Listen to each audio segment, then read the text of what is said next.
Assalamualaikum warahmatullahi wabarakatuh. Perkenalkan nama saya Muhammad Ferdi Abdullah Nasution dengan NPM C1C022680.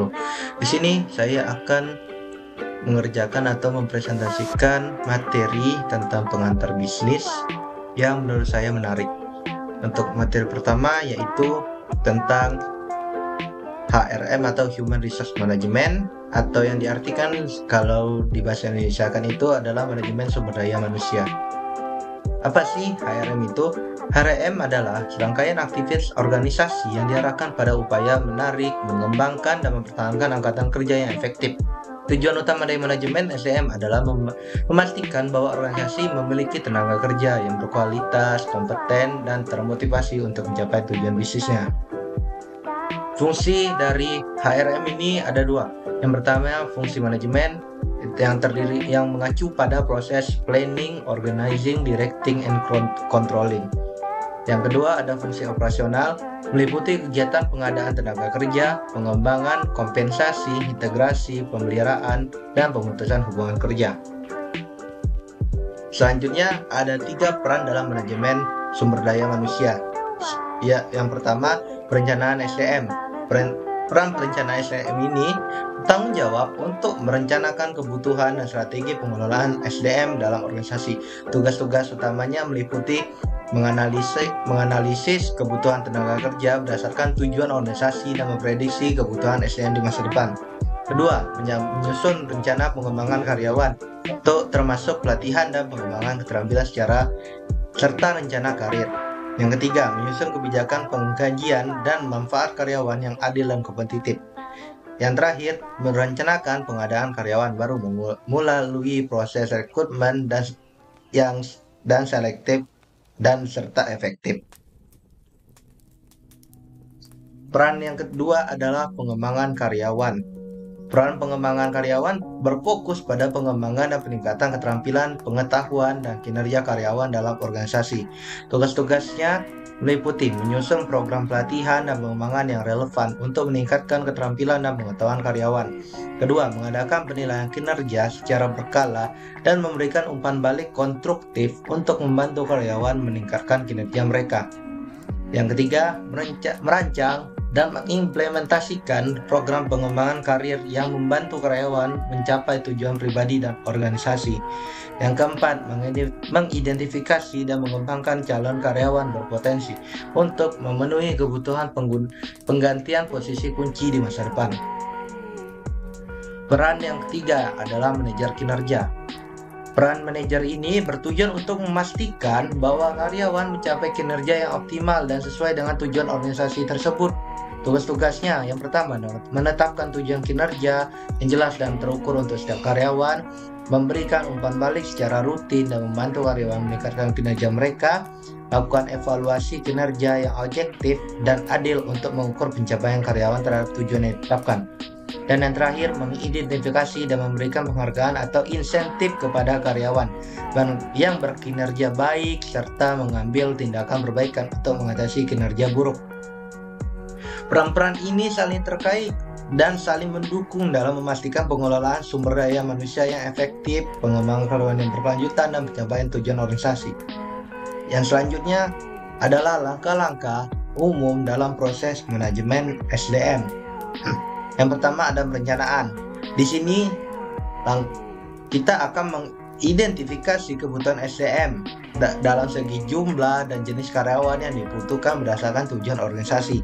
Kedua, peramalan SDM, yang artinya menganalisis tren, pertumbuhan organisasi, perubahan teknologi, dan faktor-faktor lain yang mempengaruhi kebutuhan SDM di masa yang akan datang. Yang ketiga, perencanaan sukses, mengidentifikasi calon potensial untuk posisi kunci di organisasi dan mengembangkan rencana penggantian yang tepat. Langkah kedua ada rekrutmen dan seleksi. Di sini kita akan menarik calon karyawan melalui pengiklanan pekerjaan, sumber internal, jejaring sosial, dan lembaga perekrutan. Selanjutnya kita akan menerapkan metode seleksi yang efektif seperti wawancara, tes psikologi, penilaian keterampilan untuk memilih karyawan terbaik yang sesuai dengan kebutuhan organisasi. Yang ketiga ada pengembangan karyawan.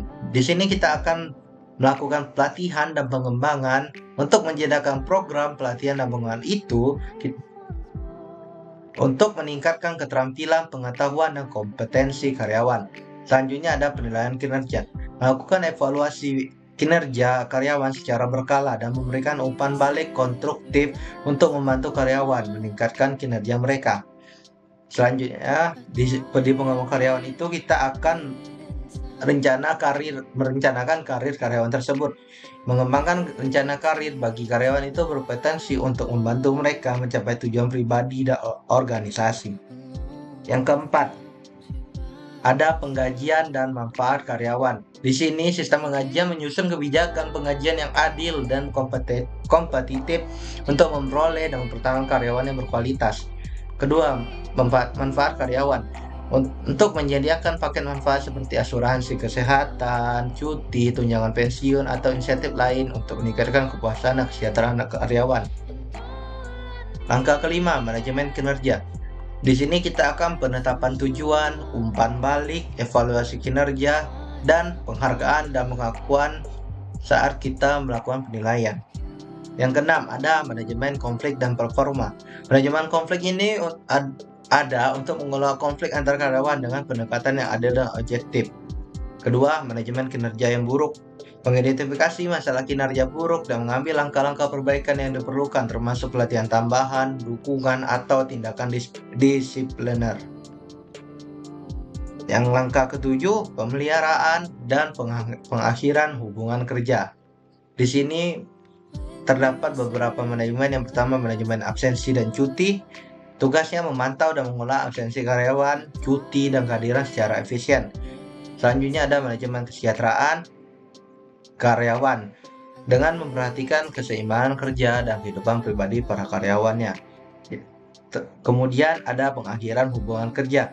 Melakukan pemutusan hubungan kerja jika diperlukan seperti pemecatan atau pensiun dengan mematuhi hukum dan prosedur yang berlaku. Proses manajemen SDM ini merupakan upaya yang terus-menerus untuk memastikan organisasi memiliki SDM yang efektif, terampil, termotivasi untuk mencapai tujuan bisnis, serta memelihara hubungan kerja yang positif dengan karyawan. Selanjutnya ada tugas dan tanggung jawab manajemen SDM. Ada 3 fungsi khusus manajer SDM. Yang pertama, fungsi lini, koordinasi, dan staf. Selanjutnya ada tugas dan fungsi spesifik manajer SDM. Yang pertama, perekrutan. Kedua, koordinator. Ketiga, analisis pekerjaan. Keempat, manajer kompensasi. Kelima, spesialis pelatihan. Dan yang terakhir adalah spesialis relasi tenaga kerja. C. Tugas dan tanggung jawab manajemen SDM. Yang pertama, mendapatkan pegawai baru dalam perusahaan. Kedua, memperkenalkan pegawai baru tersebut. Ketiga, melatih karyawan untuk jabatan bagi mereka yang masih baru. Selanjutnya, meningkatkan kinerja jabatan dari setiap orang, mengendalikan biaya tenaga kerja, menciptakan dan mempertahankan semangat kerja, serta melindungi kesehatan dan kondisi fisik pegawainya. Baik, itu saja materi HRM atau Human Resource Management dari saya. Apabila ada salah kata, saya mohon maaf. Pada Allah saya mohon ampun. Wabillahi taufiq wal hidayah. Wassalamualaikum warahmatullahi wabarakatuh.